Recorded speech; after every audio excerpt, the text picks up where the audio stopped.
வணக்கம் நண்பர்களே. சிவன் கதைகள் பார்க்கப் போகிறோம். மிதக்கும் மாட்டு வண்டியில் முகமில்லா மனிதர். சத்குரு தென்னிந்திய பகுதியில், கர்நாடக மாநிலமாக தற்போது உள்ள இடத்தில், ஒரு பக்தரின் வாழ்க்கையில் நிகழ்ந்த ஒரு அழகான சம்பவம் எனக்கு நினைவுக்கு வருகிறது. அந்த பக்தருக்கு வயது முதிர்ந்த தாய் இருந்தார்.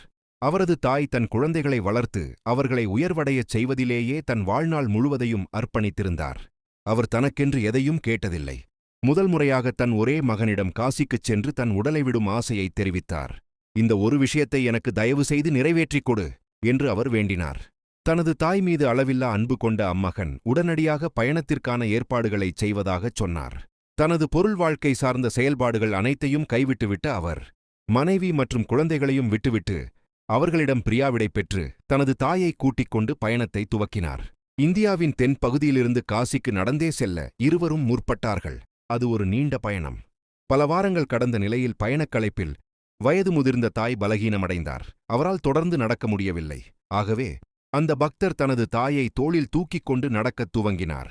தனது முழுபலமும் தீரும் நிலையிலும் கூட நடந்து கொண்டிருந்த அவரிடம் தனது தாயின் ஆசையை என்ன விலை கொடுத்தாவது பூர்த்தி செய்துவிட வேண்டும் என்ற முனைப்பு இருந்தது.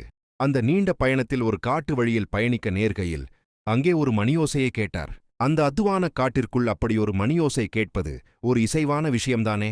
யார் மாட்டு வண்டியில் வருவது என்று அவர் பார்த்தபோது ஒற்றை மாடு பூட்டப்பட்ட மாட்டு வண்டி எனத் தெரிந்தது. பொதுவாக ஒற்றை மாடு பூட்டப்படும் வண்டிகள் உள்ளூர் தேவைகளுக்காக பயன்படுத்தப்படக்கூடியவை. தொலைதூர பயணத்திற்கு எப்போதும் இரட்டை மாடுகள் பூட்டப்படும் வண்டிகள்தான். ஆனால் அந்த காட்டின் அடர்ந்த மையப்பகுதியில் ஒரு ஒற்றை மாடு பூட்டப்பட்ட வண்டி வந்து கொண்டிருந்தது. தனது தாயை தோளில் சுமந்து சென்று கொண்டிருந்த இந்த மனிதனின் அருகில் அந்த மாட்டு வண்டி நின்றது. உள்ளே ஏறுங்கள் என்றார் மாட்டு வண்டி ஓட்டுநர். ஏறிக்கொண்டனர். தனது தாயை வண்டியினுள்ளே பத்திரமாக அமர வைத்தார் மகன். வண்டி நகரத் துவங்கியது. தனது தாயை வண்டியில் கூட்டிச் செல்வது குறித்து மகிழ்ச்சியுற்ற மகன் சிறிது நேரத்திற்குப் பின் ஒரு விஷயத்தை கவனித்தார். வழக்கமாக மாட்டு வண்டிகளில் செல்லும்போது பாதையில் மேடு பள்ளங்களில் ஏற்படும் அதிர்வுகள் ஏதும் உணரப்படவில்லை என்பதை உணர்ந்தார். பொதுவாக மாட்டு வண்டிகளில் மேடு பள்ளங்களில் போகும்போது அதன் அதிர்வுகளை தாங்குவதற்கான சஸ்பென்ஷன் ஏதும் இருக்காது. ஆனால் இந்த வண்டியோ மிதப்பது போல இருந்தது. வண்டியின் சக்கரத்தை கவனித்தபோது அவை சூழலவில்லை. பின் அவர் காளையினை பார்த்தார். அது கால் மடக்கி அமர்ந்தவாறு இருந்தது. ஆனாலும் வண்டி சென்று கொண்டிருந்தது. பின் அவர் ஓட்டுநரை பார்த்தார். அங்கு முகமில்லாத ஒரு மேலாடை மட்டுமே இருந்தது. அது வெறுமையான முகம். அந்த ஆடைக்குள் ஒன்றுமில்லை. அவர் தனது தாயை பார்த்தார். அவர் பிரகாசமாய் ஜொலித்துக் கொண்டிருந்தார். அவரது தாய் உடனே எழுந்து உட்கார்ந்து, நாம் வந்து சேர்ந்து விட்டோம், அவர் இங்குதான் இருக்கிறார், நான் போகும் நேரம் வந்துவிட்டது என்று சொல்லி தனது உடலை அங்கேயே துறந்தார்.